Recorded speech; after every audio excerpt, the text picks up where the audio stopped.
Assalamualaikum warahmatullahi wabarakatuh. Alhamdulillahi rabbil alamin. Allahumma salli wa sallim ala sayyidil mursalin wa ala alihi wa ashabihi ajma'in. Muslimin muslimat muqimis salah al-akifin wal-akifati rahimakumullah. Puji kepada Allah Azza wa Jalla yang kita ucapkan dengan lidah kita pahami dengan hati kita, dan kita tindak dengan perbuatan kita. Semua itu merupakan bentuk puji kepadanya. Puji Allah kepada Allah, dari Allah untuk Allah sendiri adalah bahagian daripada puji. Puji Allah kepada kita sebagai hambanya yang mukmin, hambanya yang patuh, hambanya yang ikhlas, itu juga bagian daripada puji. Puji kita sebagai hamba wajib mesti kepada Allah sebagai Al-Khaliq, Al-Malik, Allah sebagai Tuhan, sebagai segala-galanya. Itu juga bahagian daripada puji. Terakhir, puji kita sesama, memberikan aplaus, memberikan semacam penghargaan, memberikan apresiasi, itu bentuk puji. Reward, penghargaan, puji. Puji itu mesti selaras dengan yang dipuji oleh Allah. Karena itulah alhamdulillah, segala puji bagi Allah. Banyak para ulama menguraikan di dalam kitab-kitabnya tentang puji itu. Yang jelas tidak ada puji apa saja yang setelah dipasang rambu, dipasang acuan, ternyata tidak selaras dengan puji Allah. Itu bukanlah puji yang sesungguhnya. Sering kita, orang-orang yang kita sukai, tak pujo-pujo, tak peik-peik, ucung putih, tak pelambung-lambung, tak elu-elukan, tak pegah le tanya memang haya nyanka aku patih. Kalau bukan selaras dengan pujian Allah, maka itu bukanlah puji. Peik ucung putih mungkin kah peik ucung putih, tinggal menunggu patah wak putih, tapi yang dipuji oleh Allah itu belum tentu. Banyak juga orang yang kita hina, mengkreh-kreh, tak anggap remeh pujinya, padahal dia berbuat sesuai dengan yang dipean subuh menggrib dalam dentena, tapi ujung putih tapi pejuang-pejuang agama tak anggap remeh, tak anggap lawan, tak anggap musuh, tak anggap radikal, tak anggap teroris. Kita tidak memujinya, bahkan menghinanya. Kita tidak memasang acuan puji yang benar kepada Rasulullah sallallahu alaihi wasallam. Kita sampaikan salat wa salama karena kehadiran beliau memperkenalkan puji kepada kita. Kita tahu memuji Allah adalah hasil belajar dari apa yang diajarkan oleh Allah.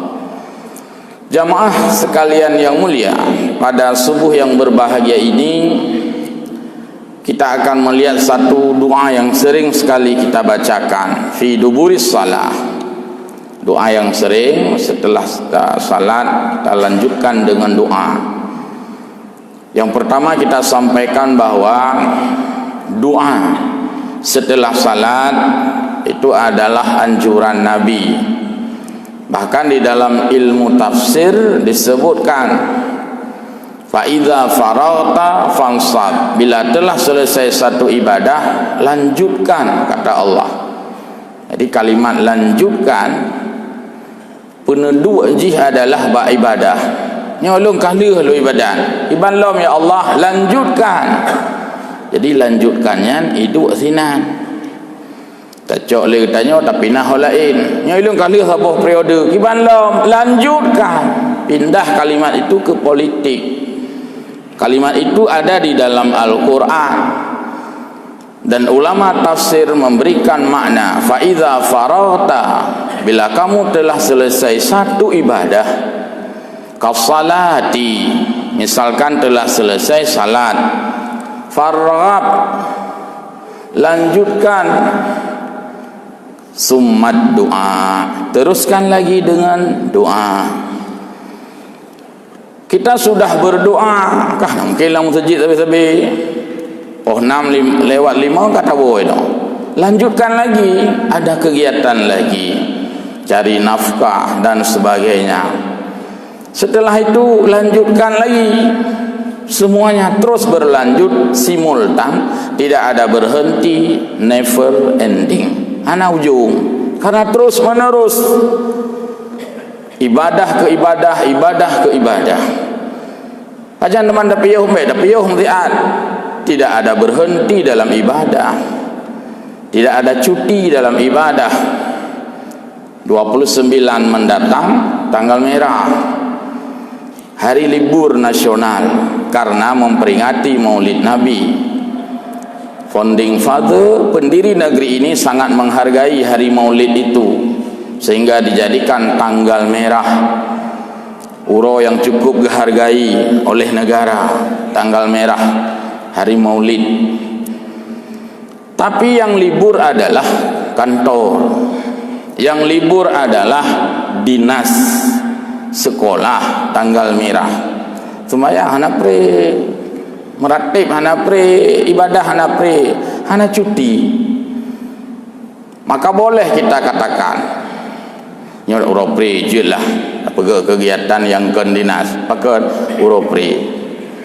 Tetapi hana istilah nyor uropri hom di tawi wit siro nama salah pakai sebab lihu ngasah prezi, tidak ada istilah libur di dalam ibadah karena tidak ada cuti.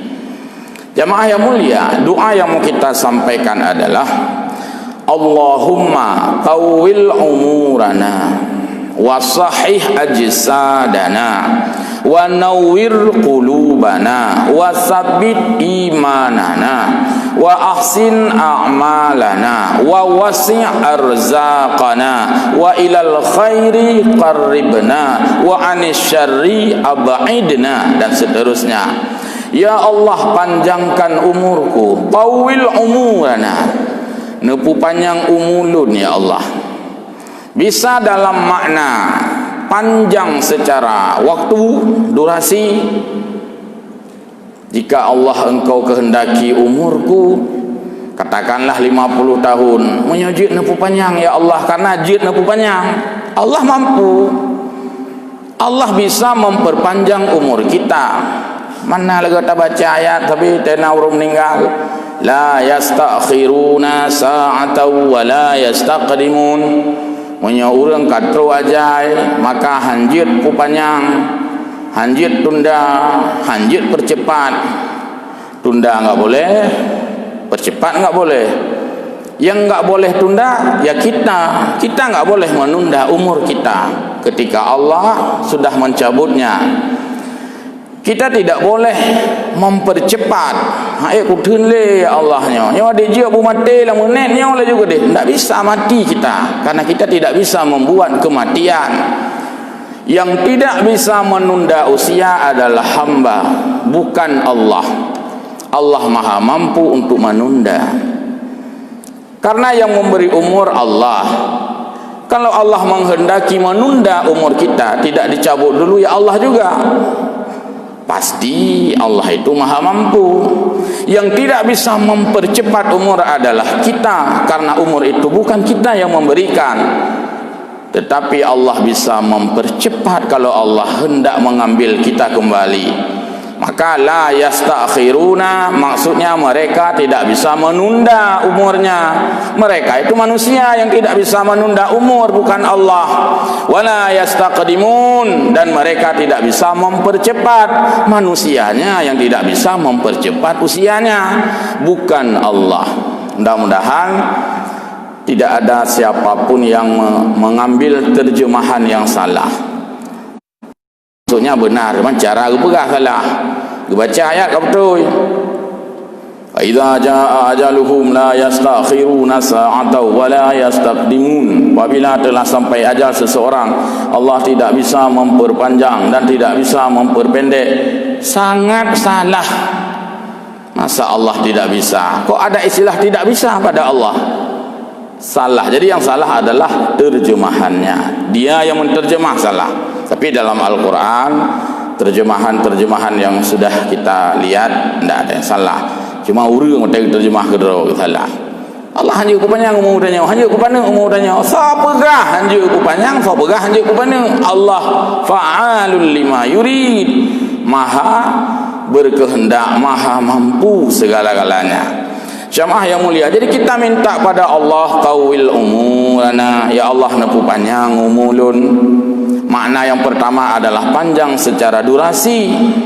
Makna yang kedua, jika Allah tidak memperpanjang umur kita, misalkan Allah menghendaki umur kita 50 saja, 60 saja, 70 saja, atau 90 saja, tapi panjang secara volume, panjang secara kualitatif, panjang secara nilai.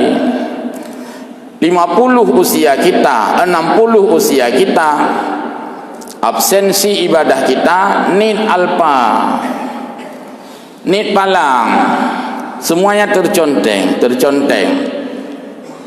Waktu ke waktu terconteng. Jadi ubud dakalan mestinya gehon buat tatiji. Umu pane tapi man panenya man saboh je ngui. Maka ibarat orang bercocok tanam.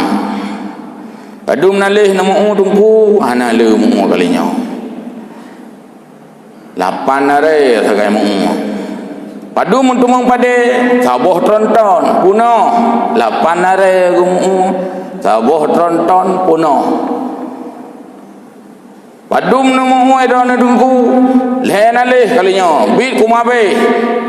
Padum nasil pade mu saboh pick up karana puno. Kuantitas banyak, kualitas coh bahasa Aceh. Coh adalah istilah bahasa Aceh yang artinya sedikit. Dia tak kumawi uro malam tak kumawi, dia tak tarik kawe, tak ularaga, dia tak puas rumah coh. Wana usia kita 60, 70 dan sebagainya, ketika ditimbang amal ibadah kita, kalah kita dengan orang yang usia pendek. Maka makna panjang umur yang pertama adalah memang panjang betul-betul supaya sempat banyak beribadah. Makna yang kedua, jika tidak umurnya yang panjang tetapi amal kita yang banyak, maka ubud dakalon guhon tatiji. Hamba Allah yang berbahagia. Yang kedua, wasahih ajsadana, ya Allah sehatkanlah tubuhku. Kita bukan hanya meminta kualitas kepada Allah, tapi juga meminta secara fisik. Nempu sehat ya Allah badan lun. Semoga hari demi hari kita mampu memenuhi jadual-jadual ibadah. Semoga waktu kita jangan hanya habis untuk pulang pergi rumah sakit, tapi kiranya habis pulang pergi masjid, pulang pergi ibadah. Tidak ada yang panen buat tengku, dua apa nama panen buat tengku, lu ya antri ya coba. Tapi katanya tapi merusak obat. Walaupun itu juga kehendak Allah, tapi kita berdoa juga, ya Allah Nabi ibu sehat badan lun, sehingga hari-hari kita selalu sehat. Makanan yang dapat jauh, jiat dapat jauh, nikmat Allah jiat terasa. Kita tidak terlalu cepat membenci cita rasa. Kami yang cukup mangat, oh mahilungnya ni je kena. Pok si ilung yang hana mangat je kena, pi punya mangat je kena. Nyoya hana mangat me kena. Jadi kita menjadi pendoyan makanan yang tidak enak. Makanan yang enak ilungnya hanya kena. Padahal itu cipta enak oleh Allah untuk dinikmati. So oleh orang lain mumbu depan jauh je don depan jauh je nepreh kedua orang tu. Memang kita tidak menghendaki sakit, kita menghendaki sehat, karena kita ada tempat meminta sehat. Sehatkan badanku ya Allah. Jika ternyata Allah memberi sakit, ya terserah Allah, kita sudah meminta yang sehat. Kemudian wa nawwir qulubana, kita minta kepada Allah diberikan cahaya hati. Cahayakanlah hatiku ya Allah. Hari ini kemajuan teknologi di bidang elektronik, karena ada teknik elektro, manusia telah berhasil menciptakan berbagai model, corak, tipe, ornamen. Kita lihat lampu di dalam masjid ini saja bagaimana indah. Hasil karya ahli teknik elektro, melahirkan lampu yang berbagai macam cahayanya, menghiasi ruangan dengan lampu-lampu yang indah. Lihat taman-taman kota, indah sekali. Di mobil-mobil kita tidak cukup dengan lampu bawaan yang sudah dibuat oleh Jepang. Kita cari di mana ada toko-toko yang menjual stiker, toko-toko yang menjual spare, toko-toko yang menjual ornamen, yang menjual aksesoris. Yang pun pasang motor lumbuh lampu blend bercut. Aku pun blend karena motor kaya. Hanabih pergi le Jepang. Tak tamah kedua bercut. Menambah ornamen, lampu-lampu blend supaya indah dipandang. Kita sangat sering menjadikan fisik itu bercahaya. Masjid bercahaya, rumah bercahaya, mobil bercahaya dan sebagainya. Jangan lupa, ya Allah, cahayakanlah hatiku. Pertama lampu lah hati sih.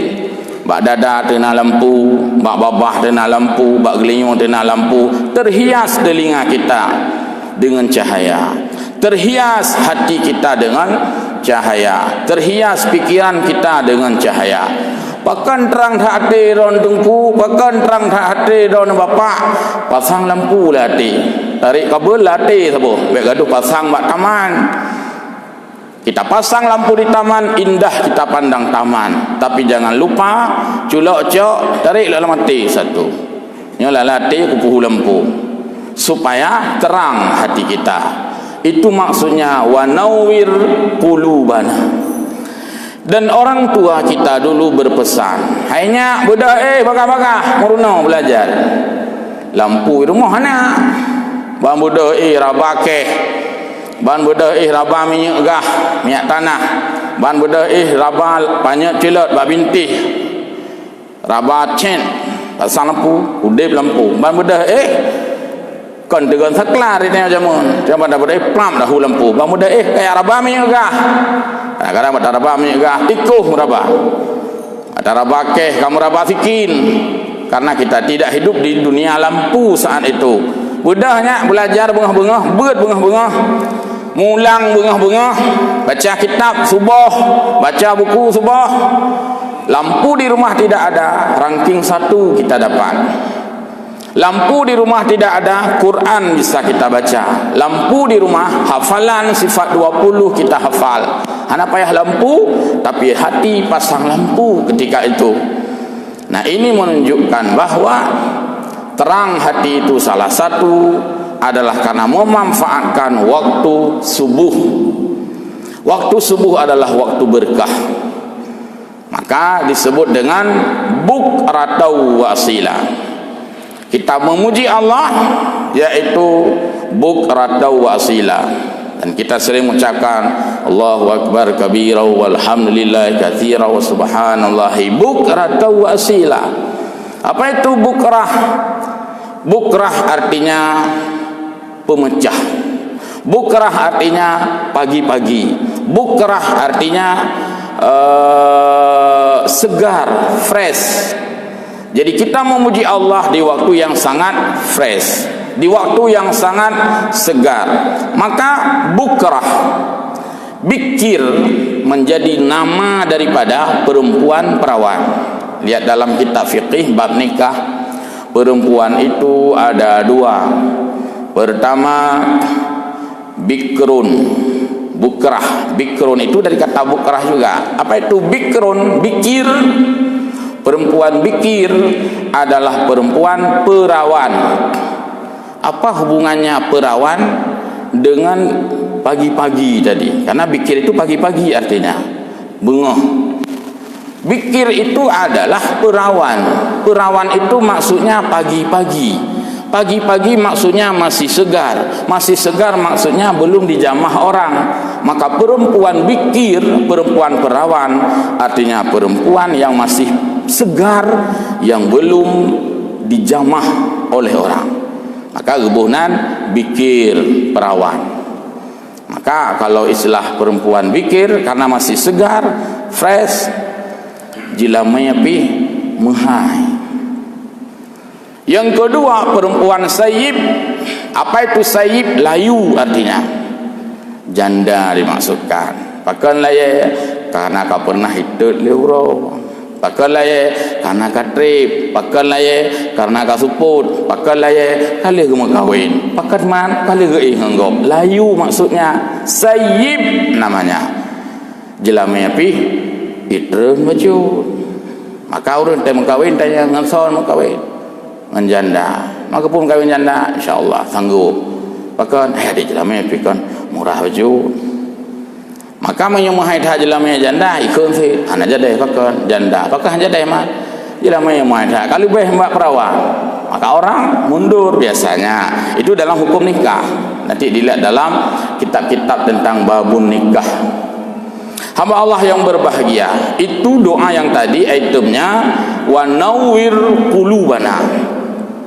Doa berikutnya lanjutannya wasabbit imanana. Ya Allah, tetapkanlah imanku, istiqamahkan imanku, sabitkan, maksudnya tetapkan imanku, peliharalah imanku. Semoga iman kita tidak terjual dengan godaan jabatan. Semoga iman kita tidak terjual dengan politik. Semoga iman kita tidak terjual dengan istilah bilateral. Semoga iman kita tidak terjual dengan humanistik. Tetapi humanistik semakin baik justru karena memelihara iman. Bilateral, hubungan antar negara juga semakin baik justru karena memelihara iman. Pancasila kita semakin baik, Pancasilais, karena memelihara iman masing-masing. Bineka kita semakin mantap, berbeda suku, berbeda bangsa, berbeda bahasa maksud saya, berbeda budaya, cultural different, beda budaya, tak masalah. Iman kita mantap, sabit imanana, tetapkanlah iman kami ya Allah. Wa ahsin a'malana, lanjutan doa itu, dan perbaikilah amal kami, indahkan amal kami. Ahsin artinya perbaguskan amal kami ya Allah. Semoga hari demi hari yang kita lalui ada semacam peningkatan kualitas dari segi amal. InsyaAllah dengan keseriusan betul-betul kita memperbaiki dan memperbaiki. Buat yang habis perbaiki semestinya amal, tapi kita kan tidak. Yang kan ilah lega hubung seng, pakan ilah hubung seng. Kai tu bit model baru, bet tinggal halung langkawannya. Perbaiki terus rumah-rumah. Yang kan chat lain lega, orang yang kali ngechat, orangnya chat murah lumlo. Yang kai tu bit polemik yang lebih mahal lom, alung peluk chatnya ni le. Yang kana pinah halu lega granit, kana pinah lega rupanya na lebih mahal lah, murahnya hilap lah kalau mublo yang murah becut. Bongkar terus, perbaiki terus. Itu rupanya pada rumah, semestinya pada amal. Yang kat Tuhan mantang nomor 0 Fatihah. Wah najid Fatihah lah. Je pakon hanjut. Cuma pusit kurang enggak roh becut. Yang kena beruh babeh lah. Beruh gedih ra yang tebal. Tarqiq ar-rah beruh. Ra yang lipih, tafkhim beruh. Lalu baca ra yang lipih tebal. Yang tebal kagak lipih.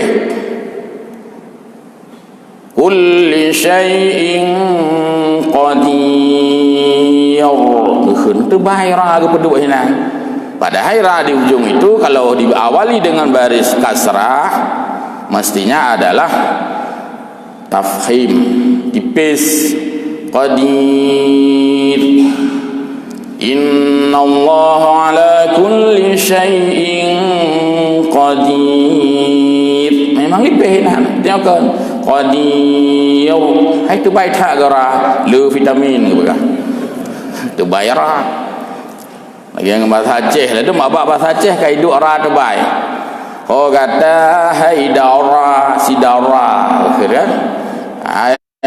Mirah. Warna merah, ini mirah. Hamba Allah yang berbahagia.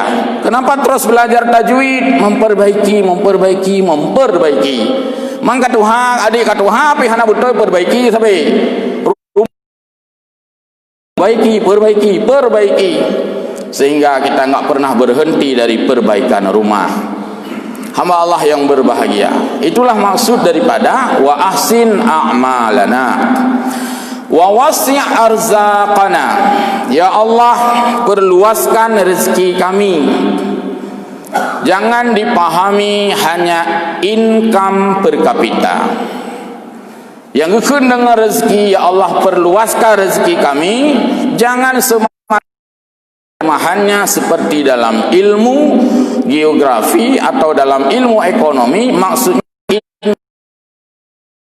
peluah rezeki yang berkata teori tambah 500 yang tambah macam benar 700. Bukan hanya itu, dan itu juga maksudnya benar. Bukan hanya itu, rezeki dalam makna yang lain adalah pahala. Seperti kita bahas pada ayat tentang orang mati syahid masih diberikan rezeki oleh Allah. Maksudnya diberikan pahala, terus mengalir pahala. Jadi kita semoga Allah memberikan kita jangkauan menambah jaringan rezeki, jaringan pahala yang kita peroleh. Karena luas rezeki itu bisa memudahkan kita. Pertama, luas rezeki dari segi makna ekonomi. Bektanya pentingkah ekonomi itu? Penting juga. Buktinya dalam pernikahan yang ditinjau dari 4 itu salah satunya adalah wamaliha, adanya dari aspek ekonomi. Berarti menunjukkan itu perintah. Kita memberi zakat itu ekonomi, memberi sedekah itu ekonomi.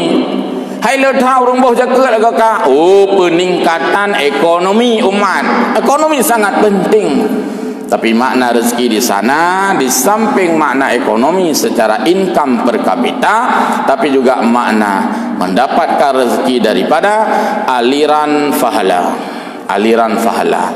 Sering saya sampaikan, kita bukan hanya bak taduk-aduk hana tertanya sampai kiban cerah leo. Hana can sagalanya. Pak apa yang tamang? Yang sering pertanyaannya. Cimita pak apa yang tamang? Tetapi mungkin sesekali kita juga balik.